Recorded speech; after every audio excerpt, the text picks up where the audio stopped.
ಆತ್ಮೀಯ H16 news ಅರ್ಥಾತ್ ಹೇ ಸೀತಾರಾಮಗೆ ಸ್ವಾಗತ. ನಾನು ನಿಮ್ಮವ MI ಅಥವಾ ಮಲ್ಲಪ್ಪ ಜೋತವ್ರ. ಆತ್ಮೀಯರೇ, ವಿಶೇಷವಾಗಿ ದಿನದಿಂದ ದಿನಕ್ಕೆ ಎಲ್ಲಿವರೆಗೆ ನೀವು ನೋಡಿದಿರಿ ಎ ಬಿ ಪಾಟೀಲರು ಮತ್ತು ಕತ್ತಿಯವರು ಮುಂತಾದದ್ದು, ಜೊತೆಗೆ ಬೇರೆ ಬೇರೆ MLA ಮತ್ತು MLCಗಳು ಸಹಿತ ಬೆಳಗಾವಿ ಜಿಲ್ಲೆಯ ಈ DCC ಬ್ಯಾಂಕ್ಗಳಲ್ಲಿ ತಮ್ಮದೇ ಆದಂಥ ಆಸಕ್ತಿ ತೋರ್ತಾ ಇದ್ದಾರೆ ಅನ್ನೋಂಥ ಮಾತನ್ನು ಹಿಂದಿನ ನಮ್ಮ ಎಪಿಸೋಡ್ಗಳಲ್ಲಿ ಮಾಡಿದ್ವಿ. ಅದಕ್ಕೆ ಸಾಕ್ಷಿ ನೋಂಗಿ ಇವತ್ತು ನಿನ್ನೆ ನಡೆದಂತಹ ವಾರ್ಷಿಕ ಸಭೆಯಲ್ಲೇ DCC ಬ್ಯಾಂಕ್ ವಾರ್ಷಿಕ ಸಾಮಾನ್ಯ ಸಭೆಯಲ್ಲೇ ಬಾಲಚಂದ್ರ ಜಾರಕಿಹೊಳಿ ಅವರು ಆ ಮಾತನ್ನು ಪುಷ್ಟಿ ಕೊಟ್ಟಂಗೆ ಹೇಳಿದ್ದಾರೆ. ಅವರು ವಿಶೇಷವಾಗಿ ಒಂದೆರಡು ಮಾತಾಡಿದ್ದಾರೆ. ಅದಕ್ಕಾಗಿ ಒಂದಿಷ್ಟು ಏನಪ್ಪ ಏನು ಆಗ್ಬೋದು, ಇದರ ಪ್ರತಿಕ್ರಿಯೆಗಳು ಏನಾಗ್ಬೋದು ಅನ್ನೋ ದೃಷ್ಟಿ ಇಟ್ಟುಕೊಂಡು DCC ಬ್ಯಾಂಕನ್ನು ಉರುಳಿಸುವವರು ಇಲ್ಲಿ ಯಾರೂ ಇಲ್ಲ, ಅದು ಉರುಳಿಸಿ ಮುಗಿಸ್ಬೇಕನ್ನೋರು ಇಲ್ಲಿ ಯಾರೂ ಇಲ್ಲ. ಒಳ್ಳೆ ಮಾತು. ಯಾಕಪ್ಪ ಅಂದ್ರೆ ಅದು ಉಳಿಬೇಕು. ಯಾಕಂದರೆ ಕಾಮದಿನ ಇದ್ದರೆ ಹಾಲು ಹಿಂಡ್ಕೊಳ್ಳೋದು, ಕಾಮದಿನ ಇಲ್ಲಂದ್ರೆ ಒಳ್ಳೆ ಮಾತು. ಉಳಿಸ್ಕೊಳ್ಳೋಂಥ ಪ್ರಯತ್ನ ಭಾಳ ಆಗಲಿ ಅಂತ ಉಳಿಸುವವರು ಮಾತ್ರ ಇದ್ದೇವೆ. ಅದನ್ನು ಉಳಿಸ್ಬೇಕನ್ನೋರು ಮಾತ್ರ ಇದ್ದೀವಿ ನಾವು ಇವತ್ತು. ಅಂದ್ರೆ ತಮ್ಮ ಬನ ಅಂದರೆ ಬಾಲಚಂದ್ರ ಜಾರಕಿಹೊಳಿ ಅವ್ರ ಬನ, ಸತೀಶ್ ಅವ್ರ ಬನ, ರಮೇಶ್ ಜಾರಕಿಹೊಳಿ ಅವ್ರ ಬನ, ನಾವು ಅದನ್ನು ಉಳಿಸ್ಕೋಬೇಕಂತ ಪ್ರಯತ್ನ ಮಾಡ್ತಾಯಿದ್ದೀವಿ. ಈಗಾಗಲೇ ಉರುಳಿಸಲು ಯತ್ನಿಸಿದವರು ಈಗಾಗಲೇ ಬ್ಯಾಂಕ್ ಬಿಟ್ಟು ಹೋಗಿದ್ದಾರೆ. ಯಾರು ಉಳಿಸ್ಬೇಕಂತ ಮಾಡಿದ್ದಾರೆ, ಇದನ್ನು ಉಳಿಸ್ಬೇಕಂತ ಮಾಡಿದ್ರು ಬ್ಯಾಂಕ್ ಬಿಟ್ಟು ಹೋಗ್ಯಾರ. ನಾವು ಅದನ್ನು ಉಳಿಸಾಗಿ ಬಂದೀವಿ, ಇದನ್ನು ಹಾಳು ಮಾಡೋಕ್ಕಲ್ಲ ಅಂತೇಳಿ ಸ್ಪಷ್ಟೀಕರಣ ನೀಡ್ತಾ ಇದ್ದಾರೆ. ಯಾಕೆ ಟೀಕೆ ಮಾಡ್ತಿರ್ಬೋದು, ಟೀಕಾಕಾರ ಇರೋರು, ಟೀಕಾಕಾರ ಬಾಯಿ ಬಂದ್ ಮಾಡಲಿಕ್ಕೆ ಯಾರಿಗೂ ಸಾಧ್ಯ ಇಲ್ಲ. ಹೀಗಾಗಿ ಇವ್ರು ಬಂದು ಇನ್ನು ಹಾಳು ಮಾಡ್ತಾರಂತ ಏನೋ ಅಂತಿರಬೇಕು. ಪಾಪ ಸಹಜವಾಗಿ ಅದು ನೋವಾಗಿರ್ಬೇಕು, ಹರ್ಟ್ ಆಗ್ಯದ ಬಾಲಚಂದ್ರ ಜಾರಕಿಹೊಳಿ ಅವ್ರಿಗೆ. ಹರ್ಟಾಗಿ ಮಾತು ಹೇಳ್ತಾಯಿದ್ರು, ನಾವು ಉಳಿಸಾಗಿ ಬಂದೀವಪ್ಪ, ನಾವು ಹಾಳು ಮಾಡೋಕ್ಕೆ ಬಂದಿಲ್ಲ ಅಂತೇಳಿ. ಮತ್ತು ಅದೇ ಕಾಲಕ್ಕೆ ಈ ಬ್ಯಾಂಕ್ ಇದ್ರಲ್ಲ ನಾವೆಲ್ಲ ಇರಲಿಕ್ಕೆ ಸಾಧ್ಯ ಅನ್ನುವಂಥ ಮಾತನ್ನು, ರೈತ ಪರವಾದ ಮಾತನ್ನು, ಮತ್ತು ಇದು ಬ್ಯಾಂಕ್ ನಾವು ಇಂಪ್ರೂವ್ ಮಾಡಬೇಕಾಗಿದ್ವು. ಇನ್ನೂ ಇದಕ್ಕೆ 10,000 ಕೋಟಿ ರೂಪಾಯಿ ಅದಕ್ಕೆ ಬಂಡವಾಳ ಸಂಗ್ರಹ ಮಾಡೋ ಗುರಿಯೊಂದಿಗೆ ಇದು ಮಾಡ್ತಾಯಿದ್ದೀವಿ, ಕೆಲಸ ಮಾಡ್ತಾಯಿದ್ದೀವಿ ಅಂತೇಳಿ 104ನೇ ವಾರ್ಷಿಕ ಈ ಒಂದು ಸಾಮಾನ್ಯ ಸಭೆಯಲ್ಲಿ ತಮ್ಮ ಅಭಿಪ್ರಾಯ ಹೇಳಿದ್ದಾರೆ. ಈಗಾಗಲೇ ಅವ್ರದ್ದು ಆಡಳಿತದಲ್ಲ, ಆಡಳಿತದಕ್ಕಾಗಿ ಒಂದಿಷ್ಟು ಮಾತುಗಳು, ಟೀಕೆಗಳು, ಟಿಪ್ಪಣಿಗಳು ಇರೋಣ. ಈಗಾಗಲೇ ಹೊರಗೆ ಹೋದವ್ರು ಮಾತಲ್ಲ, ಅವ್ರನ್ನ ಸಹಜ ಕತ್ತಿಯವರಾಗಿರ್ಬೋದು, ಅವರು ಎದುರಾಳಿಗಳು ಯಾರು ಇದ್ದಾರೆ ಅವರೆಲ್ಲ ಮಾತಾಡ್ಬೋದು. ಯಾಕೆಂದ್ರೆ ಇದು ಪ್ರಜಾಪ್ರಭುತ್ವ, ಎಲ್ಲರಿಗೂ ಮಾತಾಡೋ ಹಕ್ಕದ. ಅದೆಷ್ಟೆಲ್ಲ ಅವ್ರು ಮಾತಾಡಿದ್ದಾರೆ. ಆದ್ರೆ ಇವ್ರಿಗೆ ನೋವಾಗ್ಯದ, ಪಾಪ ಉತ್ತರ ಕೊಟ್ಟಿದ್ದಾರೆ ಅದಕ್ಕೆ. ಅದೇ ಕಾಲಕ್ಕೆ ರಮೇಶ್ ಜಾರಕಿಹೊಳಿ ಅವ್ರ ಬಗ್ಗೆ ಒಂದು ಸ್ವಲ್ಪ ಟೀಕೆ ಮಾಡಿರಬೇಕು. ಜನ ಅನುಕೂಲ ಇರೋದನ್ನು, ವಿರೋಧಿಗಳನ್ನು ಮಾಡೋರನ್ನ 160 ಕೋಟಿ ರೂಪಾಯಿ ಸಾಲ ನೀಡಿ ತಪ್ಪು ಅಂತ ಕೆಲವರು ಪ್ರಶ್ನೆ ಮಾಡಿದ್ದಾರೆ ಅಂತ ಹೇಳ್ತಾ ಇದ್ದಾರೆ. ತಪ್ಪು ಅದು ಮಾಡಬಾರ್ದಾಗಿತ್ತಂತೆ. ಅದಕ್ಕೆ ಕ್ಲಿಯರೆನ್ಸ್ ಕೊಡ್ತಾ ಇದ್ದಾರೆ. ಇಲ್ಲ, ನಾವು BDCCಯಿಂದ 80 ಕೋಟಿ ಮಾತ್ರ ತೊಗೊಂಡಿವಿ, ಮತ್ತು 22 ಕೋಟಿನೂ ಅವರು ಬಡ್ಡಿ ಕೊಟ್ಟು ಕ್ಲಿಯರ್ ಮಾಡ್ತಾರಾ ಅನ್ನುವಂಥ ಮಾತನ್ನು. ಅದು ಒಂದು ಸಾಲ ತೊಗೊಂಡಿವಿ, ನಾವು ಮುಟ್ಟಿಸ್ತೀವಪ್ಪ, ಆಮೇಲೆ ಅದನ್ನು ಮುಳುಗಿಸ್ಬೇಕು ಹೊಂಟಿಲ್ಲ ಅನ್ನುವಂಥ ಸ್ಪಷ್ಟೀಕರಣ ನೀಡಿದ್ದಾರೆ. ಎಸ್, ಏನು ತಪ್ಪಿಲ್ಲ, ಸಾಲ ತೊಗೋಬೇಕು. ಯಾಕಪ್ಪ ಡೆವಲಪ್ಮೆಂಟ್ ಮಾಡ್ಬೇಕಂದ್ರೆ ಅವರು ಶುಗರ್ ಫ್ಯಾಕ್ಟ್ರಿಗಳಿದ್ದಾವೆ, ಮತ್ತಿನ್ನೋದು ಇಂಡಸ್ಟ್ರೀಸ್ ಎಲ್ಲ ತೊಗೊಂಡಿರ್ಬೇಕು, ಇಲ್ಲಂತಲ್ಲ. ಅದು ಅಗ್ರೋ ಬಿಸ್ನೆಸ್ ಇರ್ಬೋದು, ಏನೂ ಇರ್ಬೋದು. ಹೀಗಾಗಿ ಇದನ್ನು ಇನ್ನೂ ಸ್ವಲ್ಪ ವ್ಯಾಸ್ಟ್ ಮಾಡಬೇಕು, ದೊಡ್ಡದು ಮಾಡಬೇಕು ಅನ್ನೋ ವಿಚಾರ ನಮ್ಮದು. ಯಾಕಂದರೆ ಬೇರೆ ಬೇರೆ ಕ್ಷೇತ್ರಕ್ಕೆ, ವ್ಯಾಪಾರ ಕ್ಷೇತ್ರಕ್ಕೆ ಮತ್ತು ಬೇರೆ ಬೇರೆ ಕ್ಷೇತ್ರಕ್ಕೆ ದುಡ್ಡು ನಾವು ವಿನಿಯೋಗಿಸಿದ್ರೆ ಇನ್ನೂ ಹೆಚ್ಚಾಗ್ತದೆ. 10,000 ಕೋಟಿ ತನಕ ಆಗ್ತದೆ ಬಂಡವಾಳ, ಮೂಲ ಬಂಡವಾಳ ಅನ್ನುವಂಥ ಮಾತು ಮಾಡಿದ್ದಾರೆ. ಇನ್ನು ವಾಣಿಜ್ಯ ಕಂಪ್ನಿಗಳಿಗೆ ಕೊಡಬೇಕು ನಮಗೂ ಅಂತ ಕೆಲವರು ಕೇಳಿದ್ರೆ ಅದನ್ನು ವಿಚಾರ ಮಾಡುವಂಥದ್ದು ಇನ್ನೂ ಮಾತಾಡಿದ್ದಾರೆ. ಇರಲಿ, ಆದರೆ ಮುಖ್ಯವಾಗಿ ಏನಪ್ಪ ಅಂದರೆ ಈಗ ನಾವು ತಮ್ಮ ಅಣ್ಣ ರಮೇಶ್ ಜಾರಕಿಹೊಳಿ ಅವ್ರ ಸಾಲದ ಬಗ್ಗೆನೂ ಹೇಳಿದ್ರೆ, ಸಾಲ ತೊಗೊಳ್ಳೋದು ತಪ್ಪಲ್ಲ, ಆದರೆ ಮುಳುಗಿಸಬಾರದು ಅನ್ನೋದು ಸಾಮಾನ್ಯ ಸಿದ್ಧಾಂತ. ಮತ್ತು ಅವ್ರು ನಾವು ಮುಟ್ಟಿಸ್ತೀವಿ ಅಂದಾಗ ಅದ್ರ ಬಗ್ಗೆ ಪ್ರಶ್ನೆ ಮಾಡೋದು ಏನಿಲ್ಲ. ಮುಟ್ಟಿಸಲಿ ಅನ್ನೋದು ಅವರ ವಿರೋಧಿಗಳ ಅಭಿಪ್ರಾಯ ಅಷ್ಟೇ ಅಂತ ನಾವು ತಿಳ್ಕೊಬೇಕಾಗ್ತದೆ. ಮತ್ತು ಇನ್ನಷ್ಟು ಹೆಚ್ಚು ಟೀಕೆ ಮಾಡೋರು ಇರೋಣ. ಆ ಟೀಕೆಗಳಿಗೆ ನಾವು ಉತ್ತರ ಬಾಯಿಂದ ಕೊಡೋಕ್ಕಿಂತಲೂ ನಾವು ಒಂದು ಕ್ರಿಯೆಯಿಂದ ಕೊಟ್ಟರೆ ಇನ್ನೂ ಹೆಚ್ಚು ಸಮರ್ಪಕ ಆಗ್ತದೆ, ಸಮರ್ಥನೆ ಆಗ್ತದೆ. ಅದನ್ನ ಕೆಲಸ ಅವ್ರು ಮಾಡ್ತಾರೆ. ಯಾಕಂದರೆ ಅವ್ರು ರಾಜಕೀಯ ನೋಡಿದಾಗ ಇಲ್ಲಿವರೆಗೆ ವಿಶೇಷವಾಗಿ ಆಡಿದಂಗೆ ಮಾಡಿದ್ದಾರೆ. ಇದು ಹಂಗೆ ಮಾಡ್ತಾರೆ ಅಂತ ತಿಳ್ಕೊಂಡು ಇನ್ನೊಂದಿಷ್ಟು ಅವ್ರಿಗೆ ಏನಾಗ್ಯದಪ್ಪ ಅಂತಂದ್ರೆ, ತಮ್ಮ ಮತ್ತು ಅಣ್ಣ ಸಾಹೇಬ್ ಜೊಲ್ಲೆಯವರ ಬನ ಏನದ, ಇದು ನಾವು ನಿಶ್ಚಿತವಾಗಿಯೂ ನಾವು ಡೆವಲಪ್ ಮಾಡ್ತೀವಿ ಅನ್ನೋದು ಒಂದು ವಿಶ್ವಾಸದಲ್ಲಿದ್ದಾರೆ. ಅಂದ್ರೆ ಒಟ್ಟಾರೆಯಾಗಿ ಬಾಲಚಂದ್ರ ಜಾರಕಿಹೊಳಿ ಅವ್ರು ಹೇಳುವಂಥ ವಿಷಯ ಏನಪ್ಪ ಅಂತಂದ್ರೆ, ಇದು ನಾವು ಸಾಲ ತೊಗೊಂಡ್ರು ಮುಟ್ಟಿಸ್ತೀವಿ, ಅದ್ರ ಬಗ್ಗೆ ಬರೀಬೇಕಾಗಿಲ್ಲ, ಮತ್ತು ನಾವು ಇದನ್ನು ಮುಚ್ಚಿ ಹೋಗೋದಿಲ್ಲ, ಇದು ಮುಚ್ಚೋದು ಇಲ್ಲ.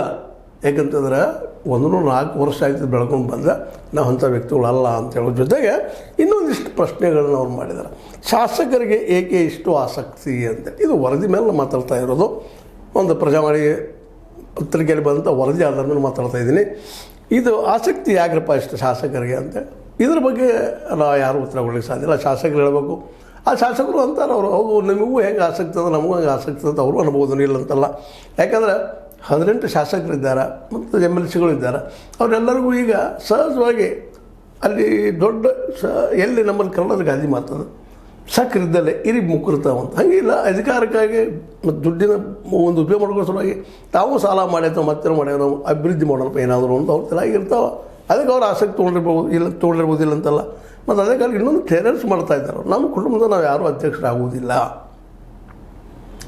ಅಂದ್ರೆ ನಮ್ಮ ಉದ್ದೇಶ ಏನಪ್ಪ ಅಂದರೆ ಡೆವಲಪ್ ಮಾಡಬೇಕು ಇಲ್ಲಿ ಭ್ರಷ್ಟಾಚಾರ ಹೋಗಲಾಡಿಸ್ಬೇಕು ಇಲ್ಲಿ ದುಡ್ಡಿನ ಅವ್ಯವಹಾರಗಳಾಗ್ತಾವೆ ತಡಿಬೇಕು ಅನ್ನುವಂಥ ಧರ್ಮದ ಮೇಲೆ ಮಾತಾಡಿದ್ದಾರೆ ಅವರು ಒಳ್ಳೆಯ ಮಾತದು ಇಲ್ಲಂತಲ್ಲ ಆದರೆ ನಮ್ಮವ್ರು ಯಾರು ಅಧ್ಯಕ್ಷ ಆಗ್ಬೇಕಂತಿಲ್ಲ ಅಂದರೆ ತಮ್ಮ ಅಣ್ಣನ ಮಗ ಅಂತಾರೆ ಅವರಾಗಿರ್ಬೋದು ಮತ್ತು ಇನ್ನುಳಿದವರು ಆಗಿರ್ಬೋದು ಯಾರು ನಮ್ಮ ಕುಟುಂಬದಿಂದ ಯಾರು ಅಧ್ಯಕ್ಷರಾಗುವುದಿಲ್ಲ ಅಂದರೆ ನಿರ್ದೇಶಕರಾಗಬಹುದು ಅನ್ನೋದು ಇಲ್ಲೇ ಅರ್ಥ ಆಗ್ತದೆ ಆಗಲಿ ನಿರ್ದೇಶಕ ತಪ್ಪಂತ ಯಾರೂ ಅನ್ಲಿಕ್ಕೆ ಆಗೋದಿಲ್ಲ ಯಾಕಂದ್ರೆ ಜನ ರೈತರು 6,000 ಆಯ್ಕೆ ಮಾಡೋರು ಅವ್ರು ಇಲ್ಲಿ ತಾವು ಸ್ವತಃ ಆಗ್ತಾರಂತಲ್ಲ ಇನ್ನು ಎದುರಾಳಿ ಯಾರೂ ನಿಲ್ಲಿಲ್ಲ ಅಂದ್ರೆ ಸಹಜದ ಅದಕ್ಕೆ ಏನಪ್ಪ ಅಂದ್ರೆ ಗ್ರೀನ್ ಸಿಗ್ನಲ್ ಬಿಟ್ಟಂಗೆ ಆಗ್ತದೆ ಇನ್ನು ಅವ್ರಿಗೆ ಬಿಟ್ಟಿರ್ತದೆ ಯಾರಿಗೆ ನಮ್ಮ ಮತದಾರರಿಗೆ ಜೊತೆಗೆ ಇವರ ವಿರೋಧಿಗಳಿಗೆ ವಿರೋಧಿಗಳು ಒಂದಾಗಿ ತಮ್ಮ ಬೇಕಂತ ಆಯ್ಕೆ ಮಾಡ್ಕೋಬೋದು ಇಲ್ಲಪ್ಪ ಅಂದರೆ ಏನೋ ಇಲೆಕ್ಷನ್ ಮಾಡ್ಬೇಕಾಗ್ತದೆ ವಿರೋಧ ಆದ್ರೆ ಹೊಂದಾಣಿಕೆ ಆದ್ರೆ ಏನಪ್ಪ ಅಂದ್ರೆ ನಾವು ನಮಗಿಷ್ಟ ಪಾಸಿಟ ನಿಮಗಿಷ್ಟ ಪಾಸಿಟಿವ್ ಆಗ್ಬೋದು ಹೆಂಗೆ ಹೇಳಿಕ್ಕೆ ಸಾಧ್ಯ ಇಲ್ಲ ಯಾಕಂತಂದ್ರೆ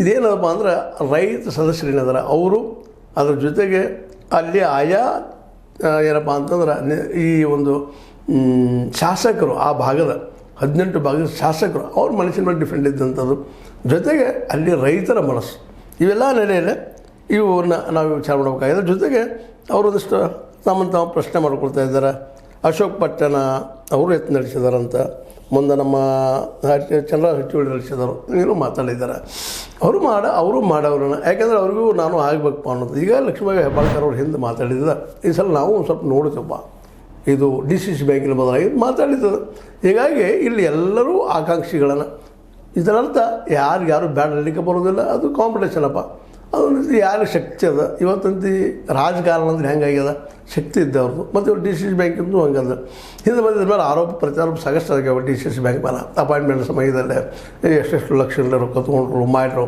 ಪ್ಯೂನ್ ಸಲುವಾಗಿ ಸಹಿತ 10-20 ಲಕ್ಷ ತೊಗೊಂಡಿದ್ದಾರೆ ಕ್ಲರ್ಕ್ ಸಲುವಾಗಿ ಸಹಿತ 10-20 ಲಕ್ಷ 40 ಲಕ್ಷ ತೊಗೊಂಡಿದ್ದಾರೆ ಅನ್ನುವಂಥ ಆರೋಪಗಳು ಇದ್ದಾವೆ ಅವ್ರ ನಿಜನೋ ಸತ್ಯನೋ ಸುಳ್ಳೋ ನನಗೆ ಗೊತ್ತಿಲ್ಲ ಆರೋಪಗಳು ಮಾತ್ರ ಕೇಳಿ ಬಂದಿದ್ದೀನಿ ಸುಳ್ಳೇನಲ್ಲ ಯಾಕಂದರೆ ಕೊಟ್ಟಂಥವ್ರು ಅಲ್ಲಲ್ಲಿ ಮಾತಾಡಿಕೊಂಡಿದ್ದು ಉಂಟು ಅಂದರೆ ಇದರ ಅಲ್ಲಿ ದುಡ್ಡದ ಅದ್ರ ಸಲುವಾಗಿ ಎಲ್ಲರೂ ಅಲ್ಲಿ ಬರೋರು ಅನ್ನುವಂಥ ಮಾತು ಜಗಜ್ಜಾಹಿರಿದ್ದಂಥದ್ದು ಅದೇನೋ ಆಗಲಿ ಕಾಂಪಿಟೇಷನ್ ಮಾತ್ರ ಜೋರಾಗ್ತಾ ಇದೆ ಇದರಿಂದಾಗೆ ಅಂತೂ ಇಂತೂ ಒಂದಂತೂ ಸ್ಪಷ್ಟ ಆಗ್ತಾಯಿದೆ ಹುಕ್ಕೇರಿ ಚಿಕ್ಕೋಡಿ ಗೋಕಾಕ್ ಇವರು ಮುಖ್ಯವಾಗಿ ಇನ್ನೂ ಅವ್ರವ್ರ ರಾಮದುರ್ಗ ಆಯಿತು ಮತ್ತು ಅಲ್ಲಲ್ಲೇ ಶಾಸಕರು ಮಾತ್ರ ಪೂರ್ತಿಯಾಗಿ ಈ ಸಲ ಒಂದು ಶೆಡ್ ಹೊಡೆದಿದ್ದ ನಾವು ನೋಡೋಣಪ್ಪ ಅನ್ನುವಂಥ ಮಾತು ಇದರಿಂದಾಗಿ ಒಂದು ಏನಪ್ಪ ಸ್ಪಷ್ಟ ಆಗ್ತದೆ ಅಂದ್ರೆ ಅಲ್ಲಿ ಇನ್ನಷ್ಟು ಹೆಚ್ಚಿಗೆ ಪ್ರಜಾಪ್ರಭುತ್ವದ ವಿಚಾರಗಳು ಬರ್ತಾ ಇದ್ದಾವೆ ಮತ್ತು ಒಬ್ಬರೊಬ್ಬರ ಏನಪ್ಪ ಅಂದ್ರೆ ಸೂಕ್ಷ್ಮ ನೋಡುವಂಥದ್ದು ಮತ್ತು ಇದರಿಂದಾಗಿ ಒಂದು ಲಾಭ ಏನಾಗ್ತದಪ್ಪ ಅಂದ್ರೆ ಎಲ್ಲರಿಂದಾಗೆ ಬ್ಯಾಂಕಿಗೆ ಹೆಚ್ಚು ಹಾನಿ ಆಗುವುದಿಲ್ಲ ಅದರಲ್ಲಿ ಏನೋ ಭಾನಗಡಿ ಅಂತೀವಲ್ಲ ಮಾಡಲಿಕ್ಕೆ ಆಗುವುದಿಲ್ಲ ಯಾಕಂದರೆ ಎಲ್ಲರ ಕಣ್ಣು ಅಲ್ಲೇ ಇರ್ತದೆ ಅಂದಾಗ ಸಹಜವಾಗಿ ಎಲ್ಲರೂ ತಮಗೆ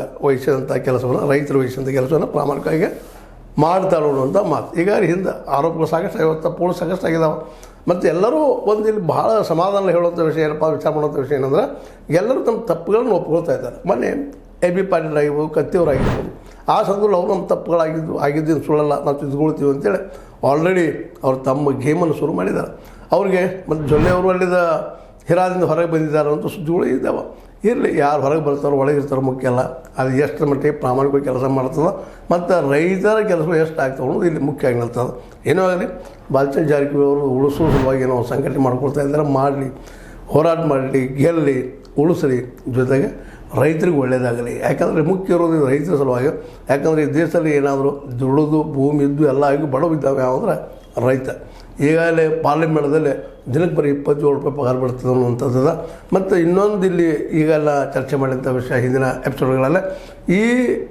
ಏನು ನಿಮ್ಮದು PKPSಗಳ ಮೂಲಕ ಏನು ಸದಸ್ಯರ ಹೋಟ್ ಆಗ್ತಾರಲ್ಲ ಆ PKPSಗಳು ಕೇವಲ ಕಬ್ಬಿಗಾಗಿ ಅಷ್ಟೇ ಅಲ್ಲ ಕಬ್ಬು ಒಂದು ಇಲ್ಲಿ ಬೆಳೆಯೋದಿಲ್ಲ ಬೇರೆ ಬೆಳೆಗಳಿಗೂ ಸಂಗ್ರಹ ಮಾಡಿ ಗೋಡೌನ್ಗಳು ಮಾಡಿಕೊಟ್ರೆ ಉಳಿದ ಬೆಳೆಗಳು ಬೆಳೀತಾವೆ ಇಲ್ಲಿ ಒಳ್ಳೆಯ ಡೆವಲಪ್ಮೆಂಟು ಆಗ್ತದೆ ಇದು ನೀವು ವಾಣಿಜ್ಯದಕ್ಕೆ ಕೊಡೋಗಿದ್ರು ಆ ವ್ಯಾಪಾರ ಮಾಡೋರು ಇಲ್ಲಿ PKPSಗೂ ಅಥವಾ ಪಂಚಾಯತಿ ಬರುವಂಥ ಒಂದು ವ್ಯವಸ್ಥೆ ಮಾಡಿದ್ದಾರೆ ಅಂದ್ರೆ ಅದನ್ನು ಇನ್ನೂ ಹೆಚ್ಚು ಉದ್ಯೋಗ ಹೆಚ್ಚಾಗಿ ಸಾಲ ಕೊಡೋದಂತ ಬೇಕಿಲ್ಲ ಅಂತಲ್ಲ ಸ್ವಂತ ಅವರ ದುಡ್ಡು ತಂದು ದುಡಿದಂಗೆ ಆಗ್ತಾನೆ ರೈತ. ಯಾಕಂದ್ರೆ ಇಲ್ಲಿವರೆ ರೈತ ಬೆಳೆದ ಬೆಳೆಗೆ ಏನಪ್ಪ ಬೆಲೆ ಸಿಕ್ಕಿಲ್ಲ ಮತ್ತು ಮುಂದೆ ಸಿಗೋ ಸಾಧ್ಯತೆ ಇಲ್ಲ, ಯಾಕಂದ್ರೆ ಕಾನೂನು ಇಲ್ಲ ಅದಕ್ಕೆ. ಹೀಗಾಗಿ ಆ ದಿಶೆಯಲ್ಲಿ ಸಹಕಾರ ಸಂಘದ ರೆಲೆಗೇಟರ್ ಗೋಡೌನು ಮತ್ತು ಮಿನಿಮಮ್ ಪ್ರೈಸ್ ಅವರ ಸ್ವಂತ ಡಿಸೈಡ್ ಮಾಡುವಂಥದ್ದು. ಈಗ APMC ಹೋದ ಕೂಡ ಅಲ್ಲಿ ವ್ಯಾಪಾರಿಗಳು ಡಿಸೈಡ್ ಮಾಡ್ತಾರೆ.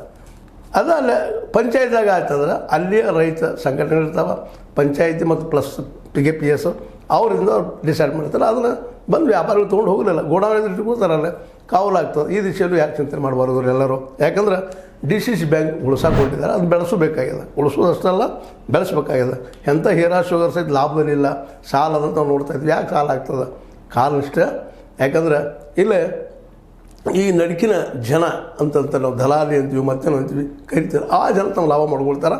ನಿಜವಾದ ರೈತಗೆ ಮತ್ತು ಗ್ರಾಹಕಗೆ ಲಾಭ ಇಲ್ಲ ಅನ್ನೋದು ಈಗಾಗಲೇ ಎಲೆಕ್ಷನ್ ಸ್ಪಷ್ಟ ಆಗ್ಯದ. ಈ ನೆಲೆಯಲ್ಲಿ ನಮ್ಮ ಬಾಲಚಂದ್ರ ಜಾರಕಿಹೊಳಿ ಅವರು ಮತ್ತು ಅವ್ರ ಬಣ ನಮ್ಮ ಜೊಲ್ಲೆಯವರು, ಅದೇ ಕಾಲಿಗೆ AB ಪಾಟೀಲರು ಮತ್ತು ನಮ್ಮ ಕತ್ತಿಯವರು ಯೋಚಿಸಿದ್ರೆ ಭಾಳ ಉತ್ತಮ ಅಂತೇಳಿ. ಆದರೆ ಈಗಾಗಲೇ 18 ಶಾಸಕರಾದ್ರೆ ಇನ್ವಾಲ್ವ್ ಆಗ್ಯಾರ ಅನ್ನೋದು ಸುದ್ದಿ ಮಾತ್ರ ಸಂತೋಷಕರ. ಯಾಕಂದ್ರೆ ಆಗಬೇಕದು, ಕೂಡಿ ಹೋಗುವಂಥದ್ದು, ಜೊತೆಗೆ ಸಹಕಾರ ಸಂಘದಲ್ಲಿ ಉಳಿಬೇಕದು, ಯಾರ ಮನೆ ಸ್ವತ್ತದ ಆಗಬಾರ್ದು ಅನ್ನೋದು ಎಲ್ಲರ ಅಭಿಪ್ರಾಯ. ಇದಕ್ಕೆ ನೀವೇನಂತೀರಿ?